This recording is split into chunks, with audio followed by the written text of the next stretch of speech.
శ్రీ కోయ ఎల్లమ్మ తల్లి జ్యోతిష్యాలయం ఎక్కడెక్కడ ఉన్న వారికైనా ఫోన్ ద్వారానే జ్యోతిష్యం చెప్పబడును. విద్య, ఉద్యోగం, వ్యాపారం, ప్రేమించిన వారు దూరం కావడం, భార్యాభర్తల మధ్య గొడవలు, అత్తాకోడళ్ల మధ్య మనస్పర్ధలు, కుటుంబ సమస్యలు, ఆర్థిక సమస్యలు, పెళ్లి కుదరకపోవడం, సంతానం ఆలస్యం కావడం, స్త్రీ పురుష వశీకరణం, చెడు ప్రయోగ నివారణ మొదలగు ఎటువంటి సమస్యలకైనా పరిష్కారం చూపగలరు. స్త్రీ పురుషులకు ఎటువంటి సమస్యలు ఉన్నా నమ్మకంతో కాల్ చేయండి.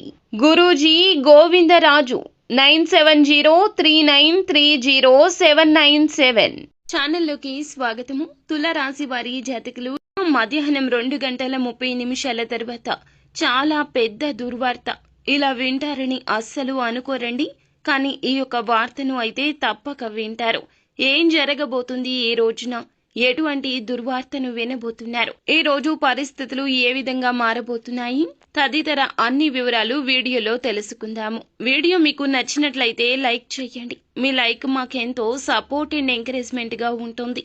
ఇక ఆలస్యం అనేది ఏ మాత్రము కూడా లేకుండా మనం ఈ వీడియోలోకి వచ్చేద్దాము. వీరు బంధాలకు, అనుబంధాలకు అధిక ప్రాధాన్యత ఇస్తుంటారు. మేలు చేసిన వ్యక్తులను మరచిపోకుండా గుర్తు చేసుకునే తత్వం ఉంటుంది. కొత్త వ్యక్తులు పరిచయమైన పాత స్నేహాలను, బంధాలను అస్సలు వదులుకోరండి వీరు. అయితే క్రమశిక్షణతో నూతన విజయాల కోసం నిత్యం యత్నిస్తూనే ఉంటారు. అయితే ఈ రాశి జాతకులు ఏమిటంటే గనక కాస్త కోపాన్ని ఎక్కువగా ప్రదర్శిస్తూ ఉంటారు. ఇది వీరి బలహీనత ఎక్కువ అని చెప్పొచ్చు. మనోచాంచల్యత ఉంటుంది. అలాగే మాట విషయంలో అప్రమత్తంగా ఉండండి.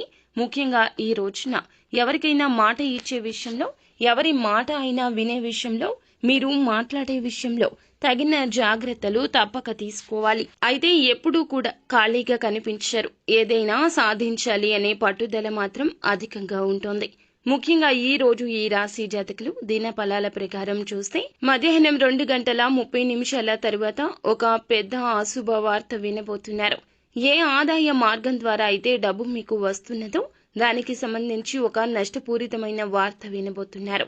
అది ఉద్యోగ పరంగా కావచ్చు, వ్యాపార పరంగా కావచ్చు, మీరు ఉన్న రంగాల్లో ఏ విధంగా అయినా కావచ్చు. మీకు వచ్చే కీలక ఆదాయ మార్గం త్వరలో మూసుకుపోబోతూ ఉంది. మీరు అశ్రద్ధ వహించొద్దు. ఇక ఈ జాగ్రత్తలు తీసుకోండి. ఇంకా కుల వృత్తులు చేస్తున్న వారు అయినా, ఎటువంటి వ్యాపారాలు చేస్తున్న వారు అయినా, ఉద్యోగాలు చేస్తున్న వారు అయినా సరే ఈ రోజు ఈ జాగ్రత్త తప్పక తీసుకోండి. మీరు మాట్లాడే విషయంలో, మీ యొక్క చేతల విషయంలో, తీసుకునే నూతన నిర్ణయాల విషయంలో చాలా జాగ్రత్త. ధనం విషయంలో పెట్టుబడుల సలహాలు కూడా పాటించొద్దు. ₹1 పెట్టినా కూడా అది నష్టం కిందకి జమ అయిపోతుంది. లక్ష్మీదేవి అనుకూలత లేదండి. కావున డబ్బు విషయంలో అప్రమత్తంగా ఉండండి. వచ్చే ప్రతి ₹1 కూడా ఏదో ఒక విధంగా ఆగిపోవడం, మొండి బకాయి వసూలు కాకపోవడం, వస్తున్న ఆదాయం అనుకున్న చివరి క్షణంలో ఆగిపోవడం, రావాల్సిన ధనాన్ని ఎవరైనా సరే రాకుండా మిమ్మల్ని అడ్డుకోవడం ఇలా సంభవించొచ్చు. ఈ యొక్క వార్తను విని మీరు కోపంతో ఊగిపోతారు. చాలా వరకు మానసిక అశాంతికి గురి అవుతారు. ఇటువంటి వార్త ఈ రోజున ఏ రంగంలో ఉన్న ఈ రాశి జాతకులకు అందరికీ వస్తుంది అని కాదండి, కొంతమందికి మాత్రం ఈ విధంగా అననుకూలత కనిపిస్తుంది. ఇక మిగిలిన అంశాలు చూస్తే మిశ్రమంగా ఉన్నాయండి. వ్యాపారస్తులకు కొంచెం మిశ్రమ ఫలితాలే ఎక్కువగా కనిపిస్తున్నాయి. వ్యాపార జీవితం గురించి అయితే ఒక కీలక ఆలోచన చేస్తారు. కానీ అమలు విషయంలో కాస్తంత జాప్యం జరగొచ్చు. తీసుకునే నిర్ణయం మీ యొక్క భవిష్యత్తుకు బంగారు బాట కావాలి, కానీ ఇలా ఇబ్బంది పూరిత వార్త కాకూడదు. కావున చేసే ఆలోచన, సొంత నిర్ణయాలకు ప్రాధాన్యత ఇవ్వకుండా ఎవరైనా అనుభవజ్ఞుల సలహాన్ని, మీరు కుటుంబ సభ్యుల సలహాన్ని పరిగణలోకి తీసుకోండి. మేలు కలుగుతుంది. భాగస్వామ్యులతో ఇదివరకు ఏమైనా విభేదాలు ఉంటే వాటిని పరిష్కరించుకునేందుకు మీకు మీరుగా ఒక అడుగు ముందుకు వేస్తారు.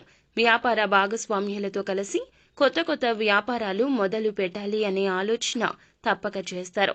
ఈ రాశి వారు ఎవరైతే ఉద్యోగస్తులు ఉన్నారో ఉద్యోగ జీవితంలో కూడా కొన్ని ప్రత్యేక సవాళ్లను ఎదుర్కోవాల్సిన దుస్థితి కనిపిస్తుంది. వాటిని అధిగమించి ముందుకు సాగడానికి దైవ బలం మీకు తోడుగా ఉంది అనే విషయాన్ని మాత్రం అస్సలు మరువద్దు. భగవంతుణ్ణి నిత్యము స్మరించుకోండి. నిత్యం శివనామ స్మరణ చేసుకోండి. వీలున్నంతలో పేదవారికి ఏదేని వస్తువు రూపంలో, వస్త్రం రూపంలో, ధనం రూపంలో దాన ధర్మాలు చేయండి. అలాగే నిత్యము హనుమాన్ చాలీసాను తప్పక పఠించండి. అంత మంచి జరుగుతుంది. శుభం భూయాత్.